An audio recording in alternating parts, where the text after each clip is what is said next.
Yeah, I think that's super nice. One of the things that's been a common theme on the podcast is startup businesses, they automatically assume that other business owners won't give you the time. But successful people, biggest thing they enjoy is helping other people and bringing them up.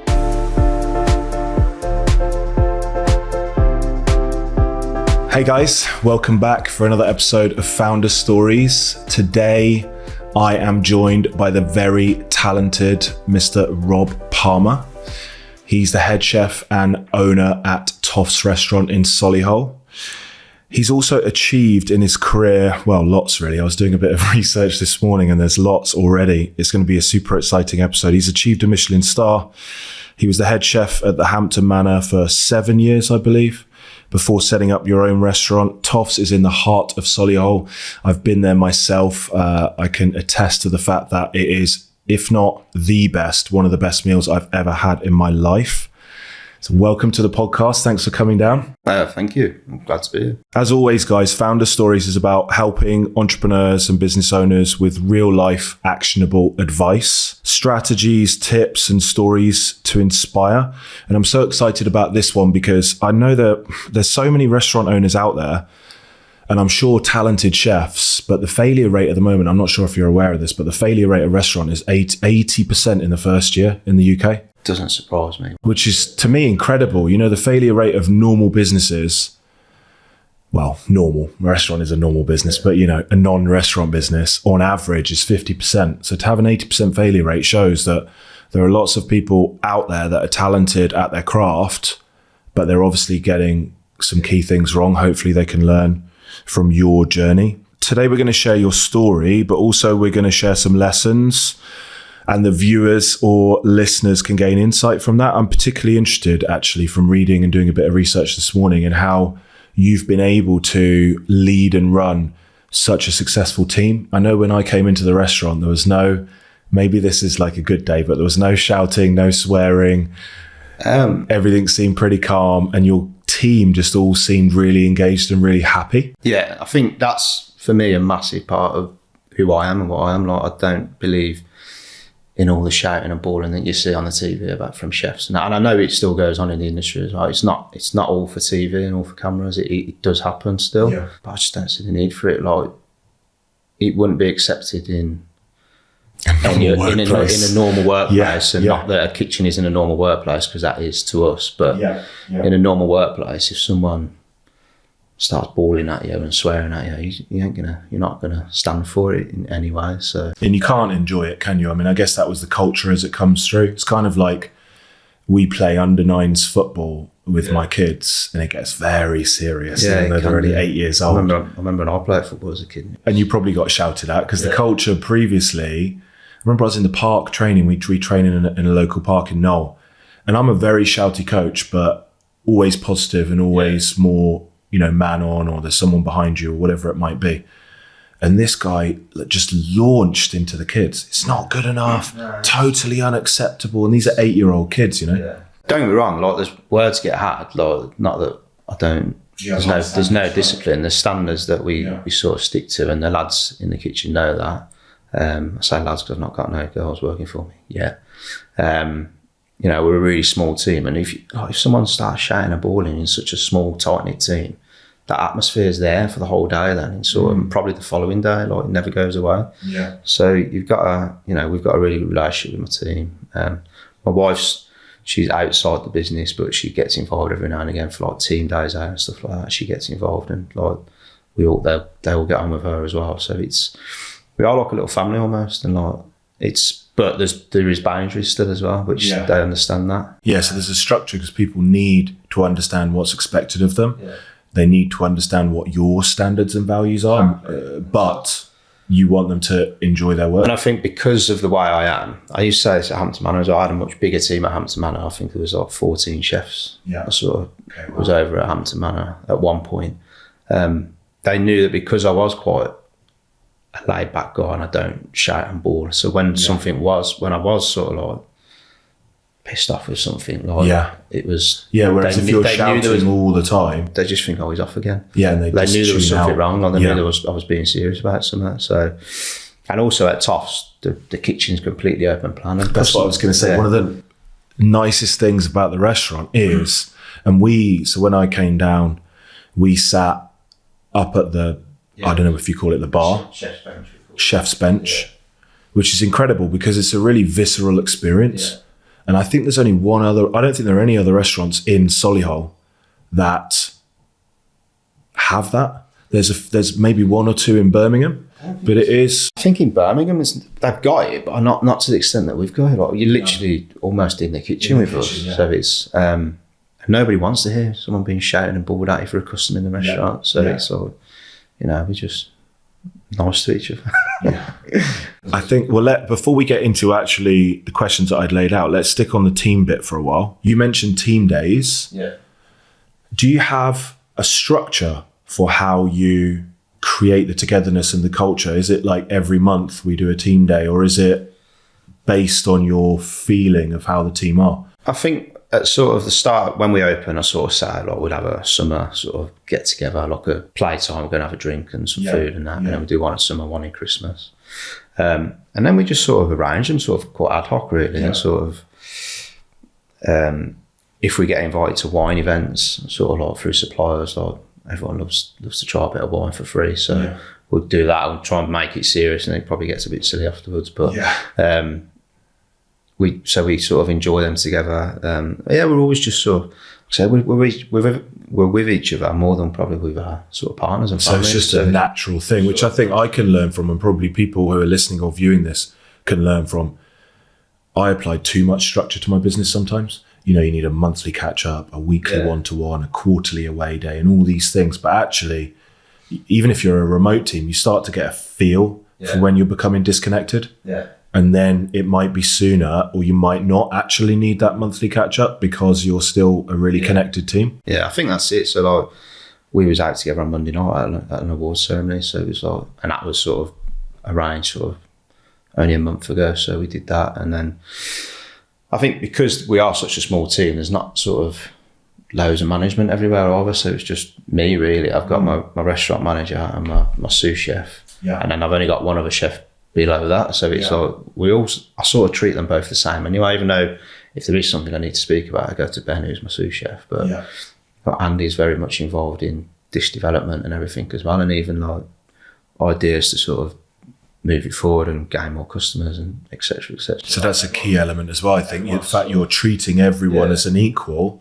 and involving everyone in the progression of the restaurant. There obviously is a hierarchy, but there's that few of us. It doesn't need to be sort of really like structured. Don't need to be really structured, because there's only like 4 or 5 of us, and then there's sort of like a few part-time staff that come in and help around. But even as you grow, I'm sure from speaking to you, you'd create a culture of inclusivity. Yeah, 100%. Because I think, like, as a sort of chef, you've got. I mean, I've been cooking 20 years now, like professionally. So it's like, you have all these ideas, and sometimes like you do need someone who's below you to say, like, try a dish. Yeah. Because everything's about taste with us. Like, we're always, something gets tried, a new dish gets developed, and we try it 2 or 3 times at least before it sort of reaches the menu normally. It's very rarely you design a dish and it goes on like after the first attempt. Why is that?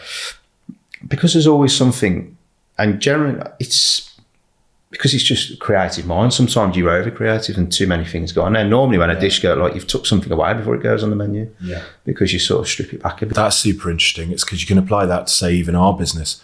I might design a new service or product for GrowFactor for clients and put it straight out. But actually, if I applied your process of it going through 2 or 3 stages of review and feedback from the whole team, and when you put out a new dish, do you informally go around and see the customer's reaction to it, or do you ask for feedback, or is all of the development? I think because of like with the team, like we said about the start of the restaurant, we as chefs, I don't so much because I'm quite busy, so I'm still cooking meat and fish in my restaurant. Whereas a lot of head chefs sort of eventually come away from that and they just stand at the pass plating food, and so I'm sort of, when dishes are going out, I'm sort of in the middle of it until sort of desserts are almost on the way, and then I might start going around and I'll speak to customers. Like, I don't ask specifically about dishes, I just ask for favourites, and if one of them says, "Oh, I don't know, say the scallop dish was my favourite. If that would gone on that, I'd be like, that's great. That's only went on today. Or so it's a gentle way of getting feedback. It's a gentle way of not specifically going straight in at sort of, what do you think of this? You want them to think that that's been on forever. So you want confidence in the dish from them as well. Yeah. But when they do say it's a favourite, it's like, oh, that's interesting because it's brand new. Yeah, it's validation for you and it gives you confidence in the dish. What are your goals? So right now, previously, which we'll get into, you've been a head chef, you've maintained and acquired the Star. You've now moved and started your own restaurant, which is in its second year, I believe. Yeah. You've got how many covers? Maxed were 28. 28 covers. What are your goals? Is it to be full at 28 and have a 6-month waiting list and be really premium and keep pushing up the pricing?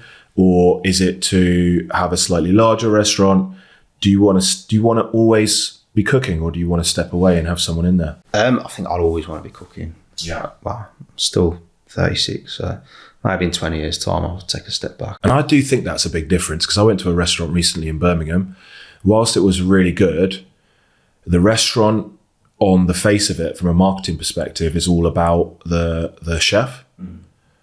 But the chef wasn't there, which I think there's a bit of misalignment. You know, if you go to a Gordon Ramsay restaurant, I think the Hospital Road, I'm not sure if it's still there now. That was our first experience of like a Michelin Star restaurant, maybe 20 years ago. Or we haven't been together for 20 years, actually. Maybe 15 years ago, Kieran and I went. But we knew before we went, because of the website, the press, the marketing, that, I've forgotten her name now, who was cooking there. But he had a female head chef there. Claire. Yeah, which we were expecting. Yeah. So there was alignment between our expectations and what happened. I think the opportunity with coming to Toffs is that people know that you're there and you're cooking for them. I think it's a big difference. I have missed a couple of services, but I'm not going to be one of these chefs that stays there and says, I've never missed a service in my restaurant, because there is some of them. But I think... But you have a family and you have commitments, and it's not... I'd say 90 to 95% of the time I will be there. So yeah, I mean... But like I said, I'll always want to be cooking. Like that's what we love to do as chefs. Like that's first and foremost, as a chef, you're passionate about cooking more than probably business. But you need to sort of realign that. All of the time. You need to realign that. I think when you have got your own restaurant. So what's your? It's a nice sort of loop backwards. What's your earliest memory of cooking, and then someone giving you positive feedback and you getting emotional reward from that? I always just enjoyed sort of helping my mum out cooking at home, and sort of my nan was a really good cook, but I wouldn't say that's what got me into it. I just sort of enjoyed it. And then I think when I was growing up, food was getting on the TV quite a bit, and cooking was coming on the TV a bit. And maybe this is what I always say, maybe there's a bit of a glamorous side to it that I've seen. And if you're a chef, you know there's not there's big personalities. I guess there still is now, but I don't know that there is as much as when they were coming through, and that it's the personality as much as the chef. It's changed, it's evolved a lot, like everything does. The food on TV has evolved to what it was probably 20 years ago when I was growing up watching it. Probably longer than that, 20 years ago, 25 years ago, 30 years ago. It has changed, but because food's changed and TV's changed, so like everything else evolves. So personalities have changed on TV. So were you cooking for family, or? As I got a bit older, I cooked a little bit for family, and then I just sort of got into it and really enjoyed it. Wanted to get into it. Seen it on TV, thought it was a little bit glamorous, and then got a rude awakening when I got into it. You went to college? You went to culinary school? No, I just did an apprenticeship through Solihull College, strangely, which I don't think they even do it anymore. Because I wanted to get straight into work. I didn't want to carry on at school or college. So I went to college 1 day a week, worked 4 days a week. And so that was it. I loved it. Where were you working at that time? The Hilton, the Metropole at the NEC, so the massive Hilton. I spent just over 3.5, 4 years there. Then I moved on to another place in Solihull, which was a really good place to work at the time. Called The Forest in Dorwich. How did you get that opportunity to move from a sort of branded commercial hotel with pretty standardized menu to somewhere like that restaurant in Well, actually, going Dorwich? back when I was at the Hilton, so like 20 years ago, they sort of, because it was such a unique hotel, the Hilton, the Metropolitan, because it's such big, they was allowed to do a little bit more of their own thing. Okay. So they had 3 different restaurants that were all very different to any restaurant you would have walked into in another Hilton. Yeah. But then it started going more branded. So that's what sort of changed my mind a bit of what I wanted to do. I always wanted to do the fine dining side of it. And I was starting to having to do like events and mass catering. I just didn't enjoy it. And what I always associate with a hotel, although it's good, is a fillet steak, chips, and exactly something on the side. And we had a good restaurant. They had a good restaurant there, but was only it changed to only ever being open when certain shows were on at the NEC that would spend money. Yeah. Which wasn't all the time. So it was sort of like, I want to carry on doing that, but I'm not going to be able to carry on doing that 24/7 here. So I went to the Forest, which at the time was sort of 2 AA Rosette level. And did you seek out that opportunity? Because this is the key thing for people. It's how do you get the opportunities? Did you proactively? Yeah, I sort of wanted to go into that. I knew I wanted to leave to get away from the mass catering and sort of go into more of the fine dining route, and let's just look for the opportunity. I didn't want to, at the time I wasn't ready to move away from home or anything. I was sort of settled. Me and my now wife, she was my girlfriend at the time, so we've been together since we was just before we was 18, so we've been together a long time. We could do another podcast at some point on how to have a successful marriage. Well, that's hard work. But Well, it is hard work. But to keep it going over that long term is a real achievement, for sure. And she was settled in her job. We met at the Hilton, because she's still there now. She was settled in her role. And so I went to the Forest and spent 3 years there at a really good level. And then the opportunity at Hampton Manor come up. So. And these opportunities, when you say an opportunity came up at the Forest and an opportunity came up at the Hampton Manor, are they advertising and you're applying? Or are you going to them and saying, here's who I am, have you got an opportunity? I mean, at the time, I was just looking for work, and they was advertised and I applied for it. Yeah. But then with Hampton Manor, it was a bit more, I want to come and work here. Putting yourself out there. Yeah, which is key, because some people look at other people and say, well, why has that person progressed a lot more than I have? But most of the time, they've gone out there and just put themselves out there at risk of failure. Like I had one of our clients in, who's a photographer, Elizabeth Hoff. She's a world famous photographer, photographs all the A-listers, the people that she knows, just unbelievable. But she started out as an apprentice, but she would literally make phone calls on a daily basis to all of these top photographers and say, look, I'll come and work for you for free.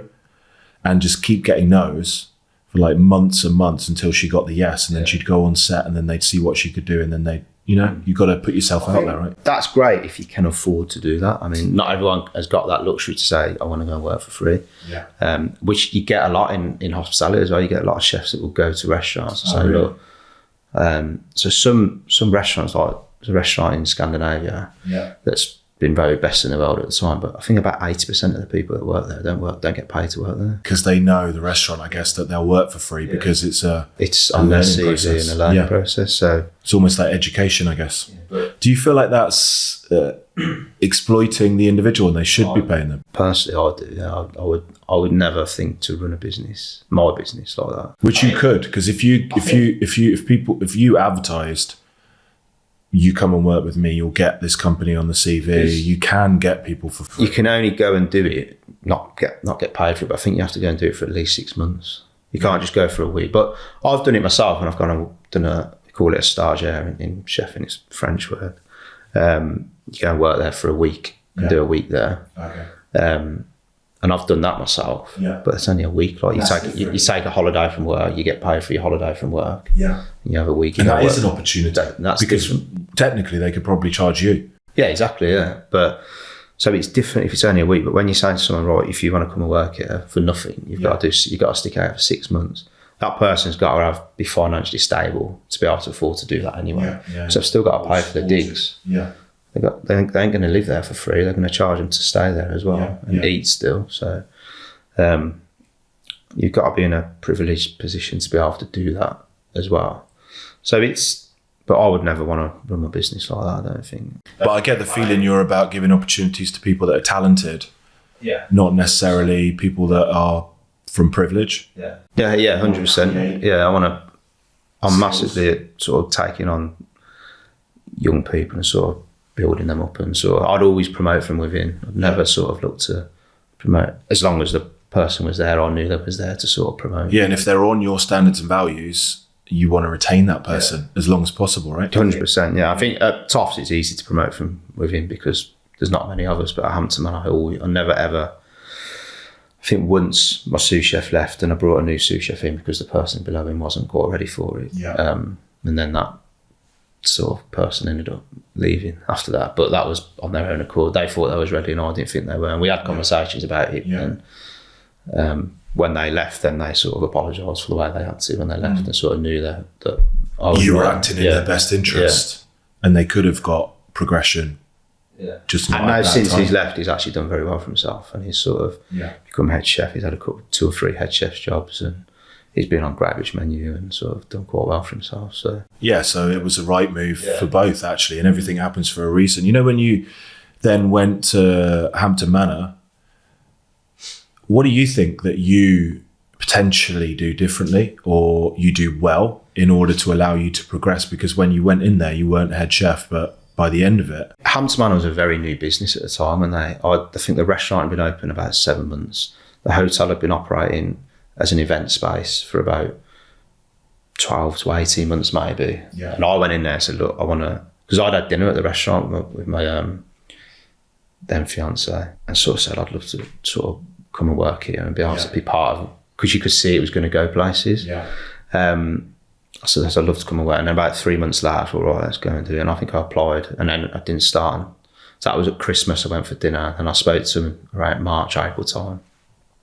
Then the position come available sort of in the summer, and I went there in the summer. And what did you do when you were in there that separates you, that has allowed you to progress from a starting position into a head chef? Like, outside of cooking, which doesn't give you a lot of free time, are you doing your own learning and development? You said you've been off and done courses and things like that. Yeah, so I was always reading books, always online. I mean, social media, and that was massive then. And so I'd never worked in a Michelin Star kitchen in my career.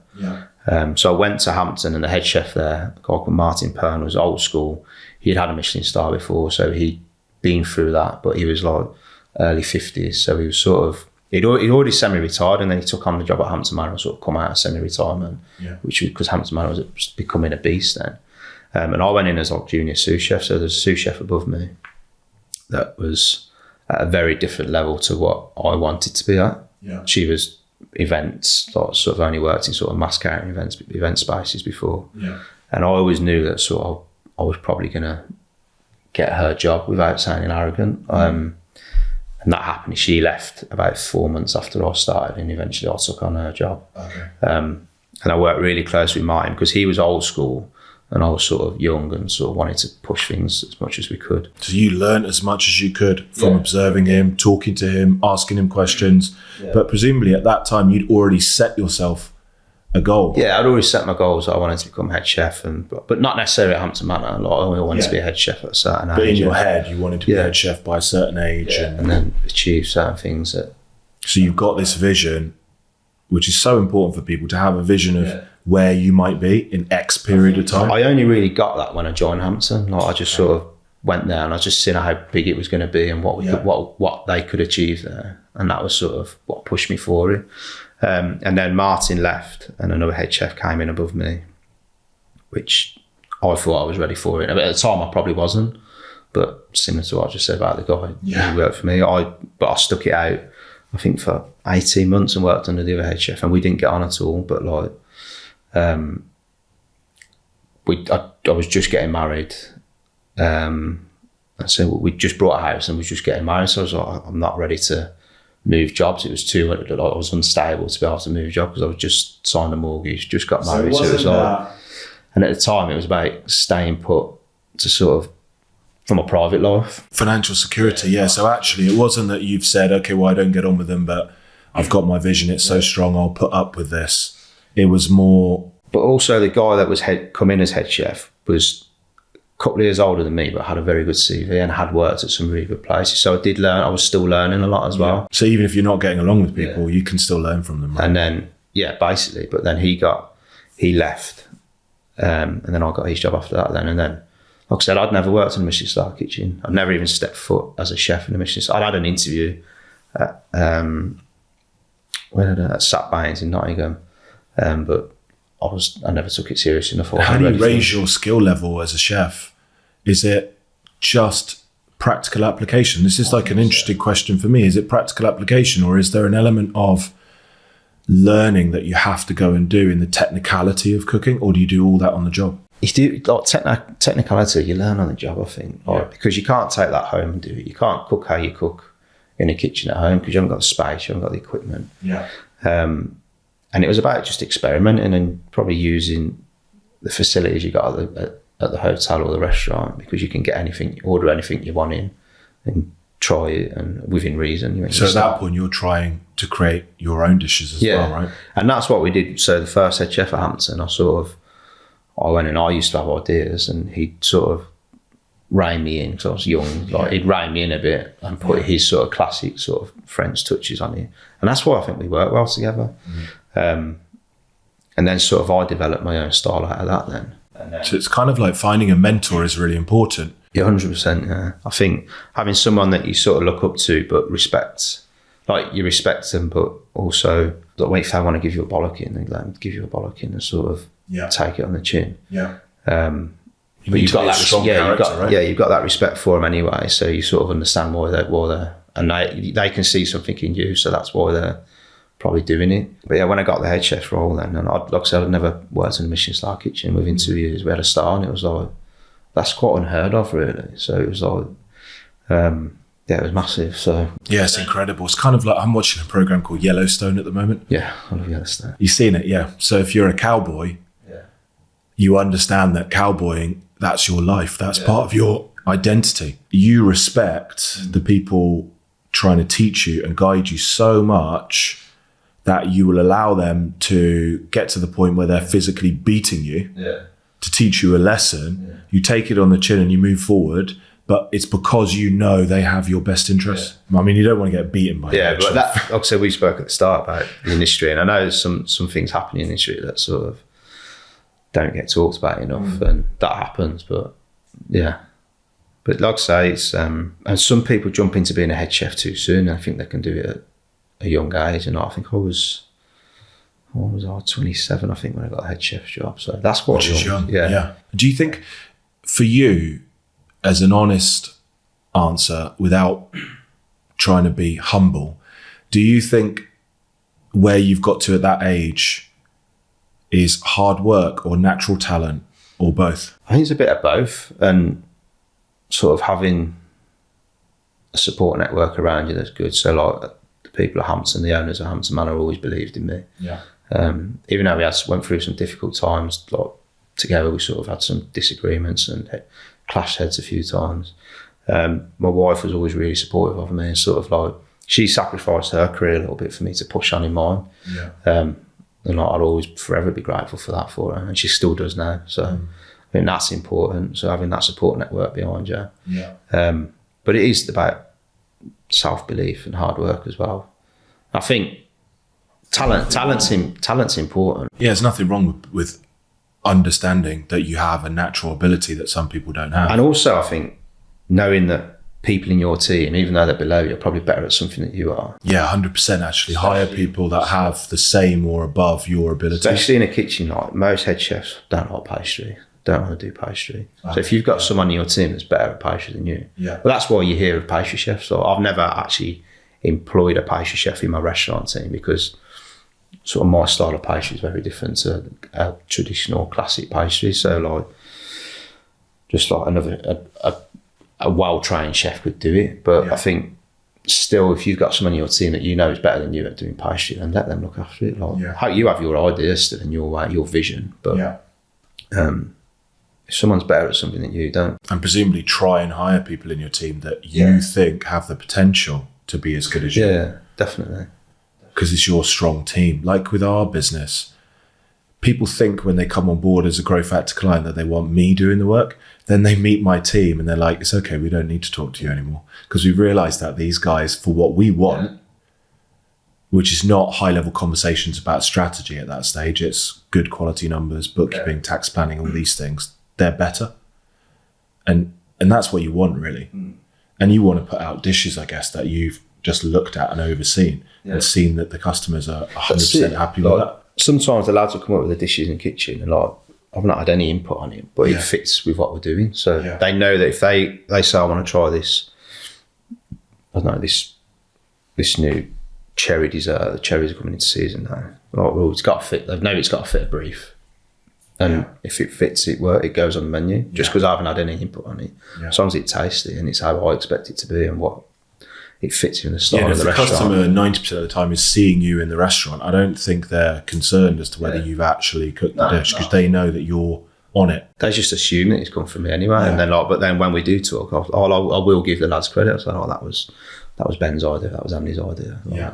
Which they must love. Yeah, it must give them such a buzz then. Yeah, definitely. Because they're starting to experience that head chef 100% feeling without actually having the pressure and the responsibility.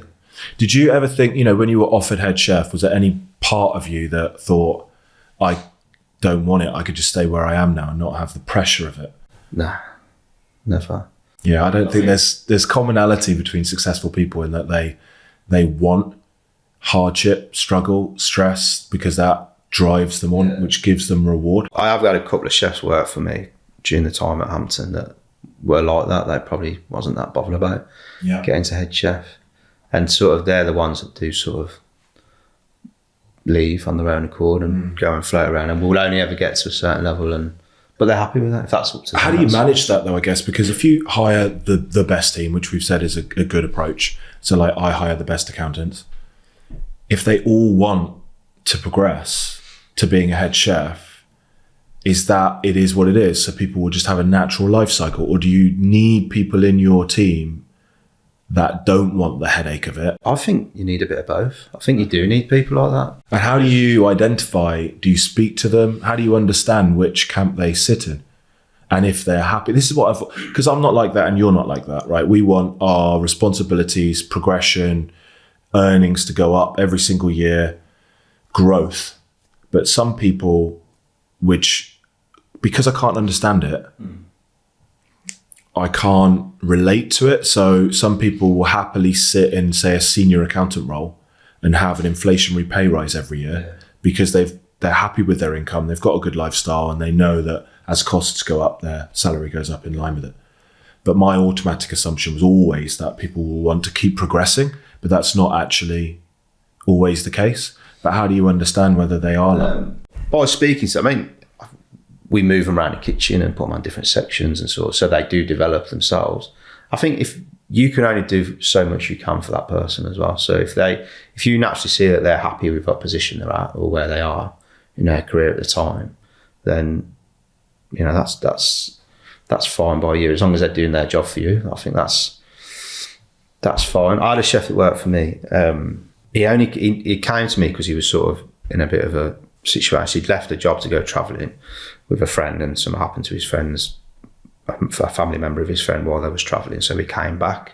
So he'd left a good job. He was sous chef at a job, and he came to work for me as like a chef de partie, which is like just a section leader, we call it. What's it called? Chef de partie. So most is that French? Yeah, everything's French in the kitchen. Yeah. So it basically means like a section leader. They can run a section, but they should be able. You should be able to go to a chef de partie. Right, I want you to run pastry today. I want you to run sauce today. I want you to run larder today. They're multi-skilled then. Yeah, and he was just doing that for me, and he was doing it for like best part of 9 months. We used to do appraisals at Hampton Manor. Yeah, and I sat him down for his appraisal. I said, look, I said, I'd love to keep you here. I said, I can't promote you because I've not got a position for you. You need to move. You need to leave and move on. You told him? Yeah, I said, you need to leave and move. I was being generally nice because he was too good to be at the position he was at. I had 2 chefs above him, below me, that were above him, and they weren't ready to move on yet. Yeah. And he was as good as them. So it was unfair. And in the end, he left, and now he's head chef of a 1-star in London. So, and he was head chef when they won the Star. You have to have, it seems, not a fear of people moving, but to be able to analyse each individual's talent, where they're at and where they should be. You seem to have a really good grasp on that and do the best thing for them. Yeah. And I guess what goes around comes around. If people, because people will talk about that story he's probably told 100 people to, and they'll trust you as an employer, right? They'll trust you to come to you, and then the advice that you're giving about whether they should stay or leave or their abilities and their potential, you're having those open discussions. I hope so. And we did that with other chefs as well, but I had our one-to-one appraisals and just sort of said where you're at and where do you want to be in the next 9 months, 12 months. And some people, I guess, will come back and say, do you know what? I don't see myself being a head chef, but I'd like to be involved in everything that goes to the plate and get that feedback, but I just don't want the responsibility. And some people are a bit sort of like the ones that we spoke about, like who probably haven't got that sort of drive in them. They'd turn around to me and say, in 12 months' time, I'd like to be junior sous chef, but like, the only way that is going to happen is if my junior sous chef leaves. Yeah. So like, you have to manage their expectations. But because they don't want to, but also they don't want to be honest with you and say, I want to be sous chef, but you're not going to be sous chef here unless that person leaves. I can't create another sous chef. Even if you are ready for it, unless you leave. And that's if they were ready for it, then I would say, look, I would probably sit them down again and say, look, you're ready to move on, I think. Like, not because I want to get rid of you, because I think you deserve to. And I guess, does it help you as well? Because if you are having these open conversations regularly, you know what and they're being honest with you about their planned movements. The worst thing in a business, which I've experienced, is asking people where are they at, and they're saying they're really, really happy. Yeah. And then 2 weeks later, they're handing in their notice because they're going somewhere else. Yeah, I think if someone wants to leave, as long as they're doing it in the right way, like, I've got no qualm. As long as they're better, and especially if they're going to better themselves. And it's an opportunity for them. Like, if someone said to me, I'm going to leave, but I want to go and work at, I don't know, a hotel chain or a restaurant chain. Like, what are you doing that for? Yeah. And if their reason is money driven, then everyone's money driven. Like, anybody says that, no, I don't believe them. Like, that everybody wants to earn, like we said, money is freedom and money is lifestyle. But there's ways of going about it. In certain places, like especially in chain restaurants, yes, you might get more money, but you'll plateau, you'll plateau there and you won't get, whereas somewhere like us, you'll develop and you'll move on to a better place and you'll get a promotion within. But I think what you're doing is really important actually, and a good lesson for viewers and listeners is something I only learned over the last few weeks actually. Like with us, we don't have a real clear structure at GrowFactor. We basically have back office that do all the bookkeeping, accounting, payroll, all of that stuff. Even the year-end accounts, corporate tax returns are done either in our Indian office or in our Philippines office. Then we have the next level up, which is really senior, qualified, experienced, UK-based chartered accountants. And then we have myself and Yasser as business owners. Yeah. So in the head of someone that loves to move through levels and rungs and they can see it doesn't work like that. Yeah. If you're at this senior accountant level, your progression is the skills and the characteristics that you have develop, and then your salary develops in line with it. But what we realized recently is actually you need to be really clear with people and tell them what you're expecting them to be able to show in terms of behaviors, and therefore what their salary progression will be. Yeah. And if they are likely to reach a ceiling because you think, well, this person can't present, they're not comfortable on camera, they're not going to do, because the only way you can really progress past a certain point in an accounting firm, for example, is to start to retain clients and bring new clients in. Yeah. And if you can't do that sales and marketing role, you are going to plateau. Yeah. But kind of just having that conversation allows it to be honest. As a chef as well, I think 2 years is a good place to start, to stay somewhere when you're learning. I mean, I'll probably stay at places too long personally. Yeah. And probably if I'd moved around, I might have learned more a little bit quicker, but it hasn't hampered me. So, but as a chef, sort of, you want to go and learn from different chefs, and eventually you develop your own style out of working with all these different chefs. Because we're really lucky in Birmingham, like outside of London, like we've got more Michelin stars than any other city. Yeah. But if you look at all the Michelin stars, it's great for eating out, but it's really bad for my bank balance. But all the restaurants in Birmingham are all the chefs that own them are very different in styles. That's true. Yeah, so, that's true. Like you can go to, we haven't got a star yet at Toffs, but you can go to Toffs.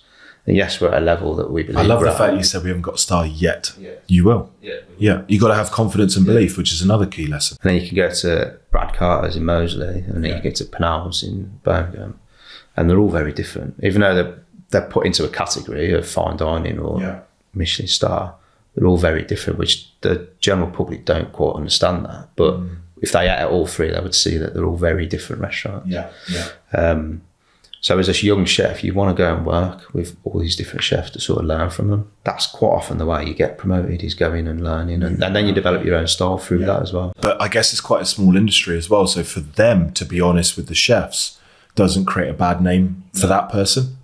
They moved on, but it was done in the right way. And then therefore the next restaurant is happy to take them on. Yeah. What made you leave Hampton Manor and start your own restaurant? Because you've got job security, you're 7 years in, you're head chef, you've got a star, everything's, you don't have to deal with branding, marketing, website, sales, attracting clients, paying rent, dealing with cash flow forecasting, all of this stuff, right? It was, so the pandemic was in its height. I worked all the way through the first lockdown doing, we called it Peels on Wheels. Restaurants called Peels Hampton Manor, obviously, and we did Peels on Wheels, and we delivered boxes throughout the first lockdown. We were the first restaurant, I think, probably in the country to sort of roll out these box meals. I think the first week of lockdown, we sold 75 boxes, so like 150 portions of, and don't get me wrong, I hated it. And by like Father's Day, we did like 500 portions. So we was doing more portions of food during lockdown than we ever do in the restaurant. Yeah. So like we was only a 30-seat restaurant at Hampton. But you can't open, so I guess you don't have any other choice of that. So we was like churning out this mass production of box meals, and people were loving it. But as chefs, it was like horrible. It was standing there. It was like a conveyor belt, like you're packaging food, and like it was just sort of monotonous. And it had a place because it kept the business relevant and kept it sort of. Kept some income. It kept some income. It didn't sustain Hampton Manor because there's such massive overheads being such a big building. But it kept it relevant and it kept something coming in. We went back after the first lockdown. I worked, but during the lockdown, my wife was pregnant with our second daughter at the time. Then the October of 2020, we had our second daughter. And then lockdown happened again over Christmas. And it got to sort of the new year. I did a little bit. I then took furlough. I was the only person in the business that hadn't took any time off during the lockdown. So obviously having a second daughter, it was a good chance for me to make up for things I didn't get with our first daughter. Because the first year, when my first daughter was born, that was the year we won the Star as well. So it was sort of like just, that year was just sort of. So what was your routine like then? There wasn't one. There wasn't one. It was just like get up, stay there till late. Do night. How many days a week are you working then? Well, we was closed 2 days a week. The restaurant was. So the hotel was operational 7 days, but at that time there was a separate head chef that ran the event space. So like that first year when we won the Star, I just had my first daughter as well. So it was just sort of like, I can't really remember it. So when you're not working, you're getting up doing night things. Time. And, you're not really recovering on the weekend because then you're doing your bit for your missus who's been doing the night shifts all week, and then you're up all night. When the second daughter come and furlough was available, James, the owner of Hampton, was like, do you want to take furlough? And I was like, yeah, I'd love to. Like, it'd be good for me to sort of do things that I never got to do with my first daughter and whatever. Then it got to February 2021. Was it 2021? Yeah.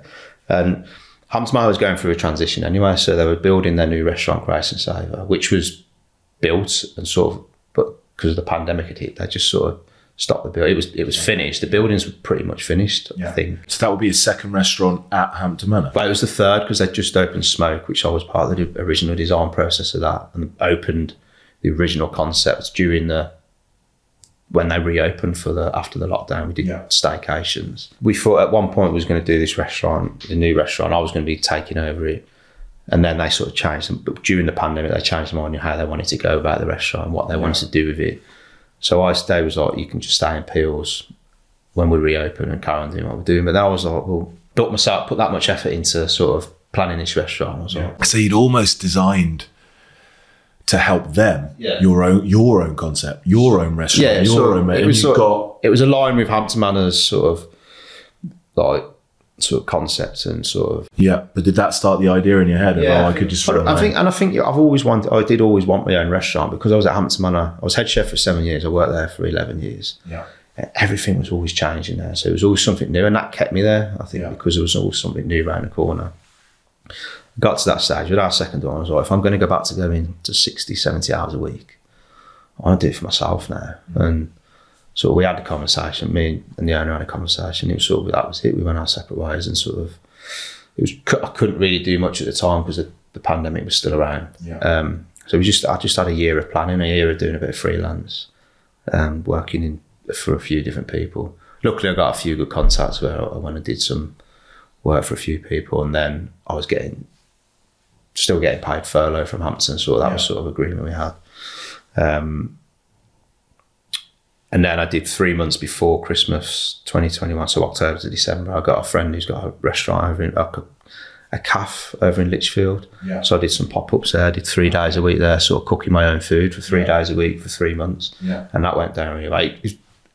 I mean, ideally it would have been in Solihull for people to get to know Rob Palmer and not Rob Palmer from Hampton Manor. Yeah, I mean, that was sort of a thing at Hampton. People knew Hampton Manor and Peels, but they never knew Rob Palmer. So I did that in Lichfield, which is miles away from here, but like, I developed sort of running a team again away from Hampton Manor, which is different. Yeah. But at the same time, we're building, sort of putting the foundation in place for Toffs, finding a site, and etc. Pop-ups presumably is a good experience because the overheads aren't high. There's no long-term rent commitment. No. You can prove that the concept works. People like the food, and like you said, just get into the flow of running a team. Although you've done that before, but it's your team. Yeah, it was my team, and so it was actually a team that was already at this place, but there was a new team to me, and none of them came with me to. And you had to work out how to build relationships with them. So Christmas 2021, and then January it was like all hands on deck to get open for March 22. And we didn't get the keys to Toffs until sort of, I think it was the 22nd of January. What's the process? It's just out of interest for me, actually. I didn't write this down as a question, but presumably you look for locations, find somewhere that you're happy with the balance of rent payment, location, perceived footfall, ease of parking, all these little criteria things that you've got. So you find the place. Then, if it's not already a restaurant, you've got to presumably cost up for equipment and design and decor. This was literally an empty shell. So where do you get the upfront cash flow to buy the equipment, do the deck out? Do you take on funding for that? And spread that over? So I was lucky my parents were in a good situation where they've got no mortgage. My dad's retired, he had a decent pension from Land Rover. Yeah. They're not millionaires or anything like that. They've just got a few quid in the bank because he had a really good retirement fund, a pension fund, and so they took a mortgage out for me, and so I'm paying them back now through that. And then I took a couple of business loans myself, and so literally like I had nothing capital because it was sort of off the cuff that I left Hampton. It wasn't never planned. So it was like 12 months of like, where do we go and and it wasn't always like I'm going to go and open a restaurant. So I might go and work somewhere else for a couple of years and build something up. Yeah, but you took that bold step, which lots of people aren't willing to do. They say they want to go and do something, but the reality is, unless which is impossible when you've got a young family, to work as a head chef and save enough money to buy all the top equipment and do the design and fit out a restaurant. We sort of begged, borrowed and stole to get what we got. And we've got it now, and like sort of, like I said, the Toffs, when we took it over, it was a completely empty shell. But we went around a few places, and it wasn't just destined to be in Solihull. We did look at other places. We looked at a place in Kenilworth that was already a little cafe, little restaurant. But I would have had to buy the lease, and then it wasn't what I wanted it to be. So I'd have had to spend, probably cost me more to have done it that way. I think the location that you've got, for those of you that could visit Solihull, it's a nice place to visit if you're not from Solihull, and you can go and do a few things in Birmingham as well. It's developing into that top end of town that has nice little cafes, restaurants. Exactly. It has a nice look and feel to it. So the Solihull town centre's got like two ends of it, hasn't it? One end's like where sort of Subway and Wetherspoons and things like that, and then where we are, there's like they're branded chains, but they're like, there's Coates Brasserie and Carluccio's, and there's Kabu, the Japanese restaurant, which is really good. It's a small chain, but it's quite a good chain. I love the sushi there. Yeah, it's good. It's good quality. We're just round the corner from them, sort of off the high street, which is sort of what I wanted, but we have to work harder a little bit to get people now, and we don't work it off. And the reason I wasn't that bothered about being on the high street, we're never going to be a walk-in because not many people For me, your restaurant, it will be difficult to get the momentum going, even in the first 1, 2, 3 years. But the quality of the food means someone comes and then they come again, and then they tell 5 people, and they tell another 5 people. And we've got it builds and builds. We've got quite a good retention rate with customers. Like we go through our sort of database of customers, and most of them have been twice. And we obviously still get new customers, but we've got probably we've been open just over 12 months, and we've probably got 78 customers, 80 people, customers that have been back twice. And keep coming back. Yeah, they keep and coming you back. track that. Yeah, we track that, yeah. That's interesting. So I always talk about a business having to attract, convert, and deliver to customers. The conversion, I don't think is relevant for a restaurant, because once you've attracted them, I guess the conversion is almost part of the attraction. They look on the website. If they have the budget for it, because they'll have a quick look at how much it is, then they're booking. The delivery is actually the plating up aspect of it. So it's not like a traditional business. But how did you attract customers when you first opened? How did you get enough people in, at least to break even and pay yourself and pay your bills? I guess it must have been quite stressful. Yes. You're opening up, you've got a couple of business loans, you've got your parents on, which you feel a debt and obligation to. At the time, it was like our budget is so much because it was full kit out, we had to kit the whole place out, it was empty. Social media was my main marketing tool. Okay. And then relying on my reputation from Peels and Hampton Manor. And that's sort of why I wanted to stick around the Solihull area, because it was easy to say, well, part of my former head chef. Did you do a launch when you opened? Or? Yeah, we did a launch. So I've got a couple of friends that sort of helped with a few bits and sort of some branding and a website, and they supported me with that. And he's got a few really good contacts. So we got some people in to do a launch. We did first night was our family and close family and friends, sort of like just to sort of test it out. And then they'll tell people about it anyway. So there's a referral process. And then the second night was like this launch where we launched it, and we got a couple of bloggers in. And then just some good people, sort of regular customers I knew from Peels that I invited along, that I've become close friends with over the years.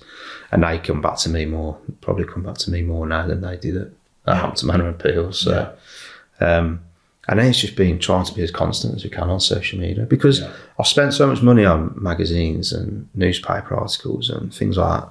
And I've never asked one of my customers, I said, where did you see us? And they said, I'm in such and such magazine. So I've just stopped doing that. Yeah, I think it's good for credibility. But like, we had Paul Foster on the podcast, and he spoke about if you focus on the work, the press and PR will come as a result. Like, you've just recently won an award. Yeah, so we was nominated for West Midlands Food and Drink Awards, and we won Best Fine. There's loads of categories they do, to be fair. And we won Best Fine Dining Restaurant, and then I won Best Chef. And that includes Birmingham, West Midlands. Yeah, Birmingham. Yeah, which is amazing. Yeah. And that to me is just the start of the piece. And I mean, I'm not an expert, but marketing for me at a high end, we spoke about this when I came down to the restaurant, is making sure that you're staying in touch with your existing 80 customers by sending them an email once a week, or letting them know when the menu changes or whatever, following them on social media so they follow you back, and then they're getting updates. So they're just front of mind. Yeah. Putting out social media content, and that attracts new customers anyway, mostly, I guess, Instagram for restaurants. But then the biggest one is partnerships. I had Harvey Sahota on, who's the CEO, founder of, well, not the founder actually, because his parents founded this business like 60 years ago. He had a sweet shop on Soho Road in Birmingham, which he's turned into a nationwide catering company. They won loads of awards, and they got contracts for, say, the Commonwealth Games, things like that. They've recently got loads of contracts to do nationwide rollouts of Indian food, but they're providing the food and then someone else is branding it up, if that makes sense. I don't know what you call that, but he's done really well anyway. And I think one of the things that he's done really well is partnerships.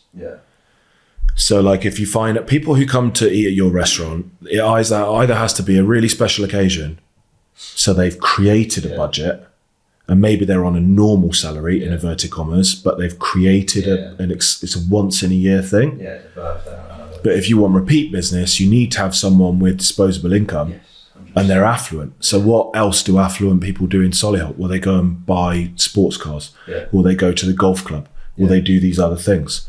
And if you have an awareness and a partnership with these companies that also host your ideal clients, and they're willing to, maybe, Ferrari launch a new car, and that Harvey actually did this. they did the catering for a new Porsche model launch. Yeah. And then everyone knows about, but it's not that necessarily that relevant for him, because those individuals are not going to go and, well, if they have a wedding, they might go and hire him because he does wedding catering. But for you, you've then instantly got 50 or 60 people who live in the Midlands, who've got the money to buy a Ferrari, That's it. who now know about the restaurant. We did that at Hampton Manor with Aston Martin, because Aston Martin's not far from. I guess so. You can learn a lot of lessons about what Hampton Manor did. So that's sort of, I've got a meeting today about sort of the next phase of sort of getting into some of these businesses, because I think it's well documented at the minute, the way the current climate is. Like, restaurants at the minute are sort of hard industry to be in. So like, I'm trying to generate them customers, like new customers. And like, we've been in Solihull now, like March last year, so 14, 15 months, 16 months. And it's still frustrating when we get new customers coming and say, we didn't even know you was here. We only knew about you last month and we booked a table. But that will always be like that because of where we are on the off the high street. People don't necessarily walk past us, so we have to be like present all the time at as many places as we can. Yeah, and I think it'll change a lot now you've won the award, because you'll end up getting press and PR. You'll be in Birmingham Live, and you'll be in all these websites that compile. I can't remember the name of the website, but there's one main website that does restaurant reviews and compiles all the restaurants. And I look on there, top 10 restaurants of 2023. Well, this is it. And we've been on all of them already, but like when we open, but then not everybody sees it all the time. So you just have to keep. Yeah, because if you Google, which I did actually, because I already know about your restaurant, so I looked at, and we've been once, but actually we're planning to come for Sunday lunch this weekend as well, and we'll be regular customers. But I look for other restaurants to take Kieran for her birthday. And if you look at top 10 restaurants 2023 Midlands, you could probably read 10 articles and you won't see Toffs yet, just because it hasn't built to that level where these websites are writing about you. When that happens, I think that's almost like a game changer of awareness. People will have heard of you because that's what people Google, top 10 restaurants. That's it, yeah. So like I said, we're working on that. We're still sort of, and you'll always be working on that. Like, that never stops. So. What's your biggest struggle, or what has been your biggest struggle? I think that getting new customers in, especially since the turn of Christmas this year. So since, because you're a chef, right? You're not a marketer. Exactly, I'm a chef. I'm not. I'm not. And a you can say yet. build it and they will come, but you just have to be really patient. You've got to be patient, and you got to keep doing what we're doing, because we know the product is good and what we're doing is amazing, and we've just got to believe in that and just keep pushing it and then trying to market it in the right place. Yeah. What's the style? I haven't asked you this question. It wasn't on my list, but how would you describe the style of food and your style at Toffs? It's a cop-out question, but cop-out answer, but modern British. Like, that's what we are, but the core of everything we do is British produce. We'll use like a few seasonings like citrus and vinegars and soy from sort of different parts of the world, because that's what modern British is, right? So, but the core of what we do, from fish to veg to all the protein, all the main sort of veg on the plate or garnish on the plate will be British, but then we'll use seasonings from around the world, because that's modern Britain. I mean, the depth of flavour was incredible. And for me, I'm very health conscious. So I don't always love going to Michelin Star restaurants, because although it looks small in the taster menu, everything's very rich. And at the end of it, because my body's not used to it, I don't feel good. Whereas when I came for lunch, I think Paul and I ended up having 7 courses. And I felt fine. Like, I was light. It didn't feel like I had a super heavy meal, but the flavour was there. So that's my favourite style, is where you can eat and actually after the meal you feel full, but you don't feel. That's it. And I think that's the balance with going for the sort of meal that we are. Is you can't just stuff, because you're doing a lot of courses. If they get to main course and they don't really want dessert, like, you've not done your menu's too big or too heavy. So like, and we've got 2 desserts that follow main course, so it's like, and that sort of then should finish you off. Like, we finish with chocolate all the time, so that then should finish you off. Like, you should be like, oh, I don't want no more than that. I feel satisfied. Exactly. It was a good meal. You've got kids, right? You've got 2 girls, 7 and 3, is it? The oldest is 7 and the youngest is 3 in October. How do you balance, now you're running the restaurant, making sure you're spending enough quality time with them, but still working and developing the restaurant? Because it's a really tough balance. I find when I'm not working, I feel a bit guilty. When I'm not with the kids, I feel a bit guilty. Yeah. And also, it's only recently I've made time for myself. Yeah. Because I feel like if I'm with my friends, I'm going to only have 2 friends now because I never allocated any time for 10 years to have friends.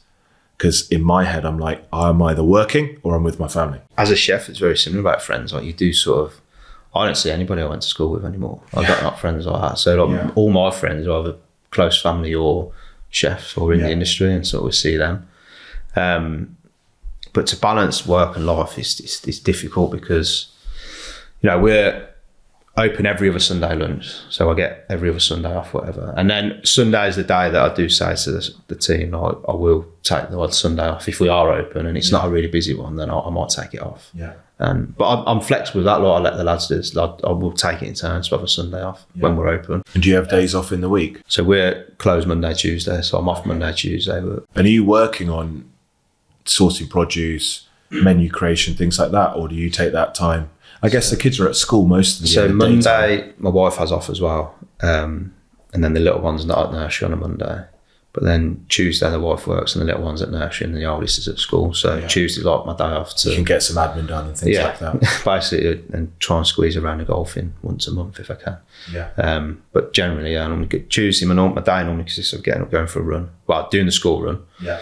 Because my wife starts at like stupid o'clock in the morning because she opens a gym. Do the school run, go for a run, do some admin. And do you run daily? How many times do you run a week? 4. I don't do 5 because of time and getting back and forth to spend time with the kids in the restaurant. But on a Tuesday, I try and do like 12K. One of my questions was, what are you doing to optimize performance mentally and physically?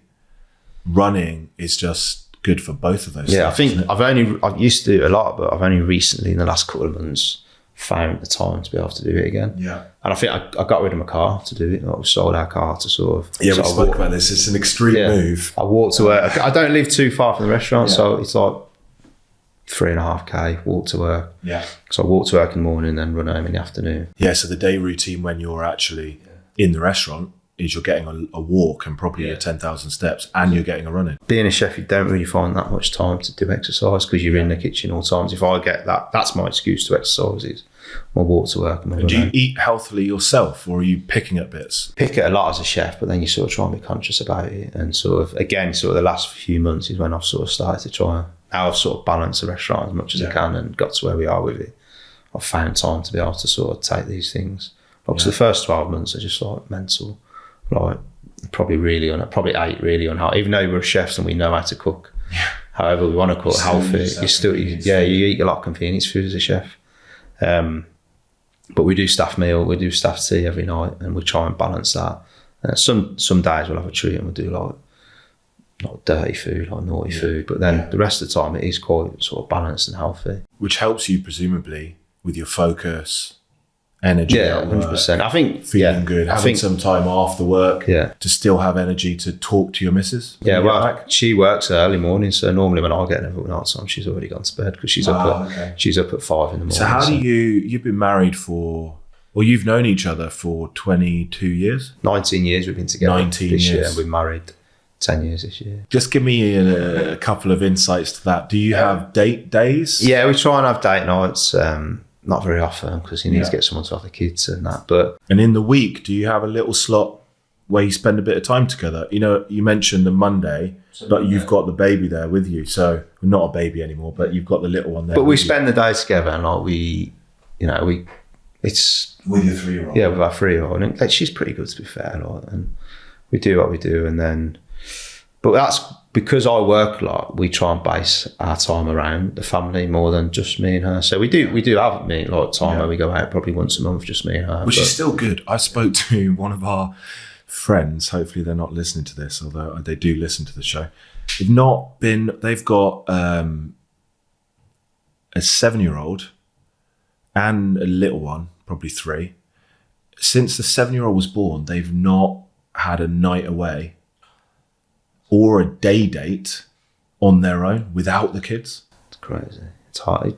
Which I find is incredible. I think you need that time together. I think, especially in modern life, it's probably not something my parents ever did. They don't think they very rarely left us when we were kids. They might have gone for one night away. Yeah. But I think today, not modern life's very different to when we was kids.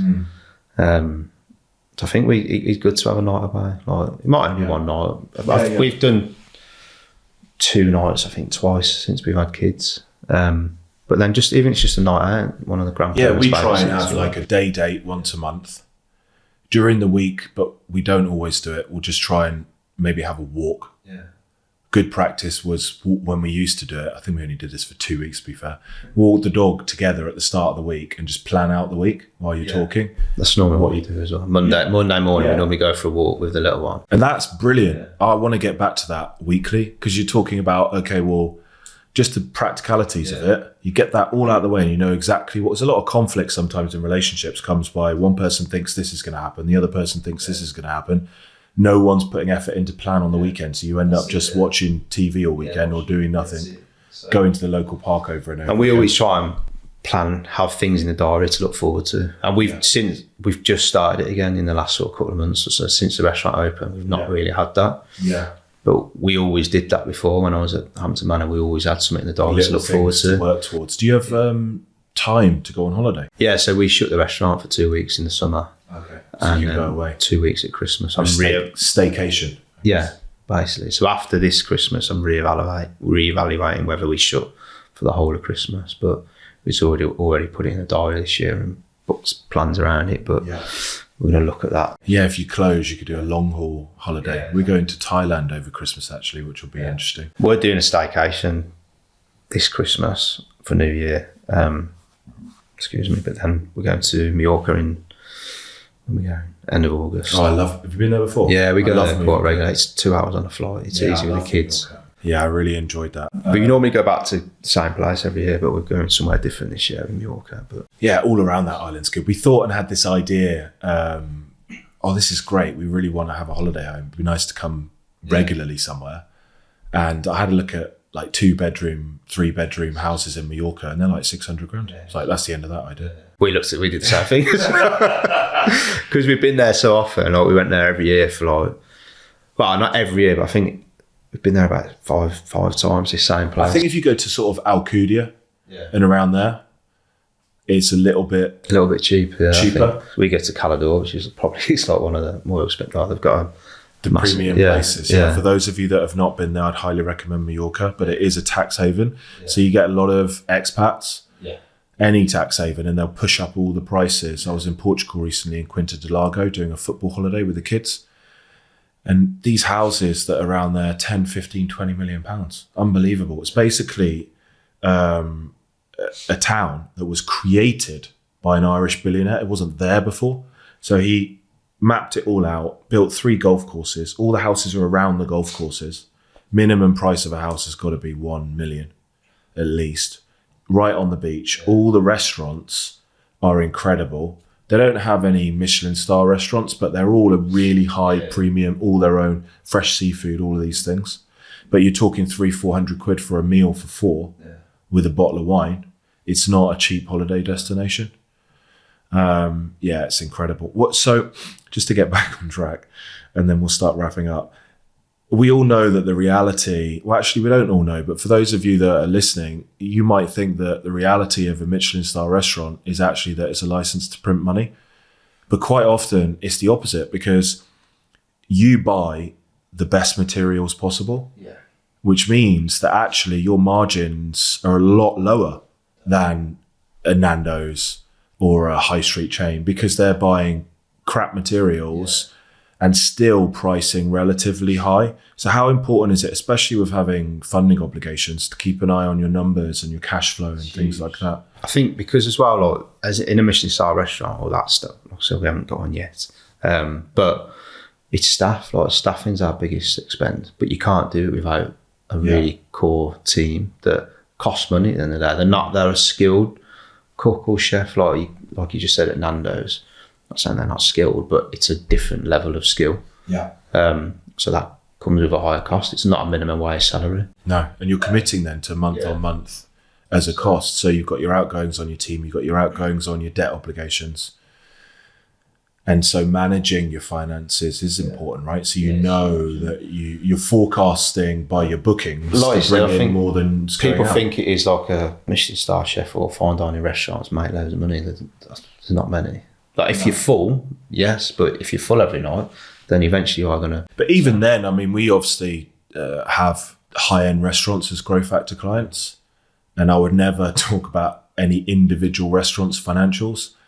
Definitely not on a podcast, but even to anyone else other than the client. But anyone, if you think about it, can see that the margin on a Nando's where they're buying chicken at such low cost because they've got economies of scale, they're buying so many chickens, and that chicken is kept in a cage with 15 other chickens. Yeah. When you're buying meat from top quality producers that is genuinely free range and roaming around, and you can't just put your price up by 10x, but the material is more expensive. It's massive. And like, since I've opened Toffs, like the price of ingredients is just crazy. Like everything's probably gone up 30% at least. Yeah. But I'm not charging 30% more now than what I was. Well, you can't necessarily do that, because if you go to a Michelin Star restaurant, you're expecting to pay 300, 400, 500 quid for a meal, and then you whack 30% on the top. No, you're going to lose. You're going to start to hit the ceiling for what people even if people have got that sort of money to spend, they're still not going to do it. Yeah, and I guess it's really difficult as well, because I always talk about optimum pricing. So if you're listening, imagine like a bell curve. If you're watching, you can just see me moving my hand. The top of that bell curve, for any business is the optimum price, which is basically if you multiply the number of customers that come into your restaurant by the price point, you get the maximum money. But actually, it's not the highest price because you won't have enough customers. It's not the lowest price because you'll have loads of customers, but when you multiply the two together, it's not as high.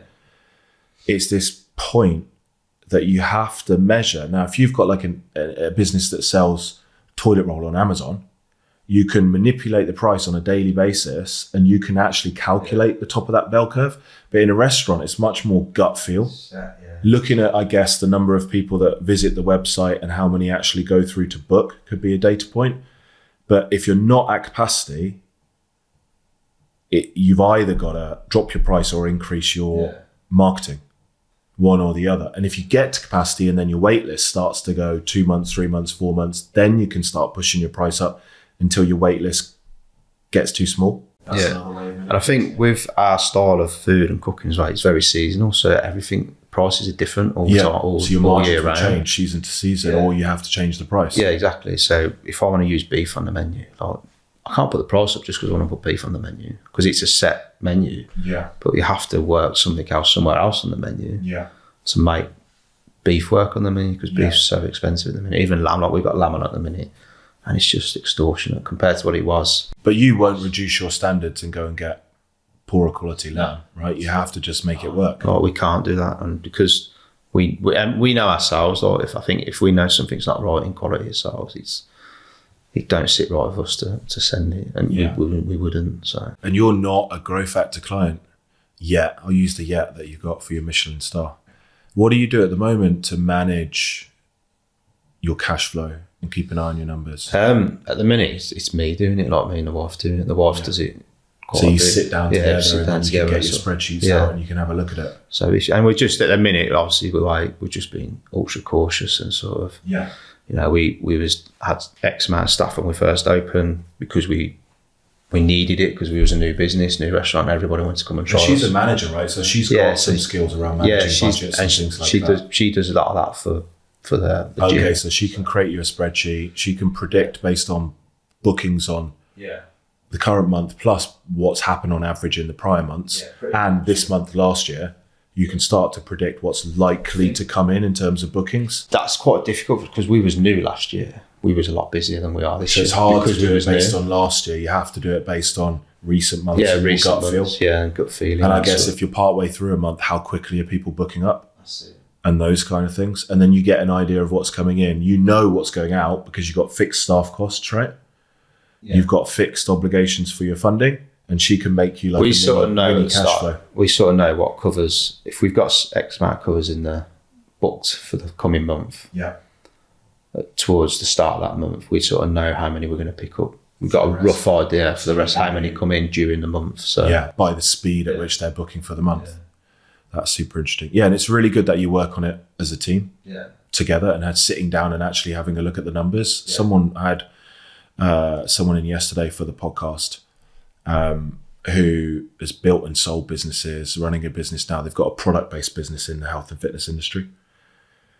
And we just agreed that you're doing it, which is great. You're looking at your numbers. People that just ignore it, it's just, I don't understand how they can run their business. You have to go. Oh, if you ignore it, you're going to run out of money. You're going to run out of money. Yeah. It's sort of like, and it's going to come up. It's going to be unexpected as well. You're going to be sort of in the shit then, aren't you? Yeah, you're not going to see the things coming down the line, the risks and the opportunities. Because if you start building up your cash reserves and you have enough money, we always talk about having 3 bank accounts.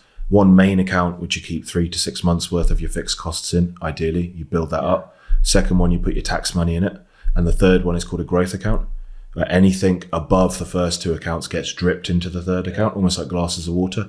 And that's a simple way to manage your cash for any business. But in the third one, once there's money in there, you can spend it. If there's no money in there, you shouldn't be going and spending on new equipment or new hires or whatever it might be. What are your keys to delivering a memorable meal? Well, we just do what we do. Yeah, we do what we do. So sort of be really like, we're confident in what we're serving. We're confident in the products. Like, I've got 20 years of cooking experience behind me. The lads that work with me have got probably they're 24, 25. So they've got 10 years between them, over 10 years between them themselves. And sort of, we're constantly re-evaluating what we do and sort of progressing what we do. So quality and evolving. of food would be one, right? And quality of what we're buying, quality of how we're serving it. And food evolves so quickly. There's things that we did last year when we opened that I wouldn't do now. So you're learning all the time. So we're always learning. And that's the beauty of hospitality and cooking.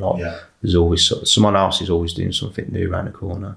I think that's the same with anything. There's always a new technique or not a new ingredient. You can't invent a new ingredient, but new ways of doing things. Yeah, which in business they call that strategic innovation. But always looking at different ways that you can do things or trying to look at the market. So new techniques become old techniques very quickly, and then old techniques then become new techniques again. So cooking will always come back to fire and heat at some point. Not everyone now these days has got a little barbecue in the kitchen. We've got a little tiny one in the kitchen, and you wouldn't have seen that 10 years ago in the kitchen, but now everyone loves a barbecue. Yeah. And our little barbecue in the kitchen is literally like about 30 centimetres. I remember the smell 30 by 20 centimetres. Incredible, yeah. We use that for loads of stuff. And 5 years' time, we probably won't use it because it'll gone out of fashion, but then something else will be staying on trend as well. And that's, I'm not saying you copy people, but you always take inspiration from wherever you go. And I think that's, you got to have that about it. I don't want to say I'll go to sort of a restaurant, I'll copy something, but don't have a closed mind and think, I'm the best. Be confident that you can get a staff, for example, but don't think, it's my style, I just blinkers on, heads down. You have to look around the world for inspiration. Exactly, and we go, as chefs, we all go and eat in each other's restaurants and we see something that they did and we're like, well, that's good, but I think we could do something, not similar, but I think I'll take that idea of how he did that and put my technique to it or my methods to it and do it in our way. And that's not copying, that's being inspired by something, I think. And I think you've got to have the balls to admit that you're going to be inspired by other chefs. And I'm like, I don't copy people, but you get inspiration from other restaurants and what you see online. 100%. I think if people say they don't, then I don't believe them. I don't believe them either. I mean, we were part of a mastermind that had 8 other accountancy firms in it in the UK. It was set up by a mentor of mine at that time. He set up 8 groups of 8 around the world based on the golf courses that he wanted to play golf. So he'd fly to the UK, he's from Australia, fly to the US. There's 2 groups in the US, but non-competing either industries as accountants or geographical locations, just you work together. And then every month and every quarter we'd get together, we'd make a presentation about something that was working really well in our business and we'd all learn from it. But you'd work together to grow your businesses because the market in terms of how many businesses there are for potential clients is 5.5 million businesses in the UK. So you're not in competition with each other. No. And if people understand that, they could be a lot more successful. I think it's great about all the chefs in Birmingham as well. We're all quite close. We all speak to each other on a WhatsApp group and whatever. Oh, do you? Yeah. I see. I wouldn't have imagined that was true. I think people's perception would be that you're these divas who all sort of are slagging each other off behind each other's back. This is, at the minute, if the way the climate is, we all want to support each other. We don't want one of us to go under. So if you learn a new supplier, yeah, or exactly. you learn a new, And like, even if like we know there's been say for instance I've had a Michelin inspection, a Michelin inspector come in, I'd drop a message, say Michelin in there, we've had him in for lunch, we've had him in for dinner or whatever. Yeah. And it's sort of like we're just looking out for each other. And I think that's super nice. One of the things that's been a common theme on the podcast is startup businesses, they automatically assume that other business owners won't give you the time. But successful people, the biggest thing they enjoy is helping other people and bringing them up. Definitely. So if you're a startup and you were able to get into that WhatsApp group, I'm sure the other chefs would actually help that person. They'd want to. Yeah, 100%. Like I said, we're all quite supportive of each other, and like at the minute, we need people to go and eat in these restaurants. Yeah, and if you work together rather than against each other, like you said, everyone's got a different style as well. There is competition, but it's friendly competition. And you're not on each other's doorstep. And even in Birmingham, like you got Adams is in the centre of Birmingham, Penar's is just on the outskirts of the centre of Birmingham. Yeah. Cars is in Moseley, Simpson's Edgbaston. There's loads in Birmingham as well. We went to another one, I won't name it, but we went to another one that plays punk rock music while you eat food as well, which is, again, different location, different style. Exactly, but they're all in different parts of the region, so they're not, like you said, we're not on each other's doorstep. So, like, and they're all great restaurants for what they are, but they're all very different as well in style. And that's what's so good about it. We can all support. I know we had a table come in last week, and they were recommended to us from another restaurant. Wow, that's incredible, isn't it? Yeah. So, and if you know that people come in, and like we said, well, you don't necessarily know people's means, but if you get a feel for the fact that one of the things they like to do is have regular meals, it's good to recommend. Because we had an email last week of a customer that wanted a vegan menu. We don't do vegan food because we're such a small space, we can't sort of accommodate for it. Do you do vegetarian? We do vegetarian, but because we cook with butter and cheese and cream and everything, it's hard to we'd have to do separate of everything to create vegan. But I know Simpson's in Birmingham do a good vegan menu, so I sent them back an email saying I know Simpson's do something that might be interested to you. Whether they followed it up or not, I don't know. But like, we've had loads of advice in this podcast, tons of value that people can take from it. I always like to ask you, even if you're repeating the points that you've already mentioned, if you're speaking to an up and coming chef, what are your 3 keys to success that you could share with others looking to emulate what you've achieved and fulfill their own potential? Hard work's an obvious one, but definitely hard work, and don't shy away from anything. Like, always do everything like 100% committed. Source the best. Don't try and cut corners in pricing of ingredients. Like, always source the best, because that will show on the final product. Like in the past, we used at Hampton, we used to use a different standard of butcher for the event space than what we did for the restaurant, which, because you can get away with it. And the times that we had something off that for the restaurant, it was noticeable. Only small margins, but we noticed it. So the customer might not even notice that, but if you notice it yourself, don't be happy with it. And if your goal is to be recognised, ultimately get a star, get AA Rosettes, be rewarded, these people will notice. And also, don't be afraid to ask for help either. Like, if you think you need advice on something, you can think you know everything about cooking.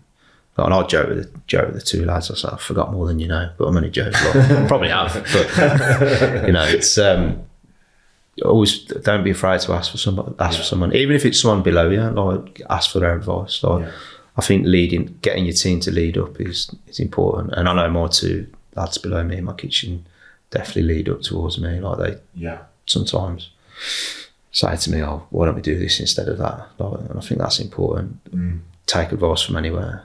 Like, well, not anywhere, but of people you respect, even if they are sort of below you in position in where you work. But was that 3? That was 3. Was it? There you go. And well, you kind of gave 2 as part 3, which is what we started with, the importance of the team, which I think is super important. How is there anything that we didn't speak about that you wanted to mention? I'm not sure. I think we got plenty about the restaurant and where we are. And 100%. Oh, this is Kieran's question, which you probably get asked all the time. What's your final meal on death row? You get asked all the time. Yeah. I said to give me a unique question. Give me a unique, but she just really wants to know what you like to eat. Yeah. Chicken and chips. Chicken and chips? A really good chicken and chips. Like a roast? Like a whole roast chicken. It's got a whole roast. I'd eat the whole chicken.